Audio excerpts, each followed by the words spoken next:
Hello നമസ്കാരം. ഇന്നൊരു ഇപ്പി ഉണ്ടാക്കാനുള്ള മൂഡിലാണ്.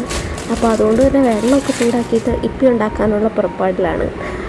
ഇത് മാത്രമല്ല നമ്മൾ ചേർക്കുന്നത്, സാധാരണ നോർമൽ ഇപ്പി ഉണ്ടാക്കുമ്പോൾ അറിയാമല്ലോ. അപ്പോൾ ഇതിൻ്റെ കൂടെ കുറച്ച് ഓയിലും കുറച്ച് മുളക് പൊടിയും കൂടി ചേർത്തിട്ടാണ് കേട്ടോ ഉണ്ടാക്കുന്നത്. ഈ 2 മിനിറ്റ്സ് എന്നൊക്കെ പറഞ്ഞു കഴിഞ്ഞാൽ 2 മിനിറ്റ്സ് കൊണ്ടൊന്നും ഇപ്പി ഉണ്ടാക്കുന്നത് നടക്കത്തില്ല. പറയുമ്പോൾ ഒക്കെയാണ്. ഇത് തന്നെ ഇപ്പോൾ ഉണ്ടാക്കി കഴിഞ്ഞപ്പോഴത്തേക്കും ഒരു 10 മിനിറ്റ്സ് കഴിഞ്ഞിട്ടുണ്ടായിരുന്നു. പിന്നെ കഴിക്കാൻ വേണ്ടിയിട്ട് കുറച്ച് ഗ്രേപ്സ് ഉണ്ടായിരുന്നു, അതും കഴിച്ചു.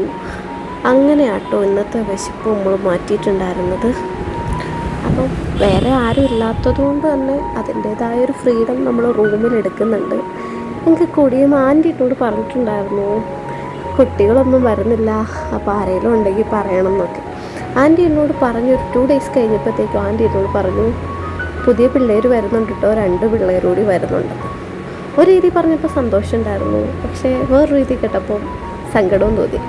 നമ്മുടേതായൊരു സ്പേസ്, ഒരു റൂം തന്നെ നമുക്ക് ഈ റെൻറ്റിന് കിട്ടുമ്പോൾ 2 പേരുകൂടി വരുമെന്ന് കണ്ടപ്പോൾ അതിൻ്റേതായ കുശുമ്പാണോ സങ്കടമാണോ വിഷമമാണോ ദേഷ്യമാണോ ഒന്നും അറിയില്ല. എന്താണേലും ഇപ്പി ഏതാണ്ട് റെഡി ആയിട്ടുണ്ട്.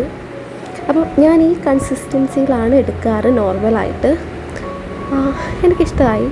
ഞാൻ കുറച്ച് മുളക് പൊടി ഇടാറുണ്ട്, കുറച്ച് സ്പൈസി വേണം, എന്നാലും ഒരുപാടല്ല. സംഭവം എന്താണെങ്കിലും കൊള്ളായിരുന്നു. കുറേ നാളായിട്ടോ കഴിച്ചിട്ട്. അപ്പോൾ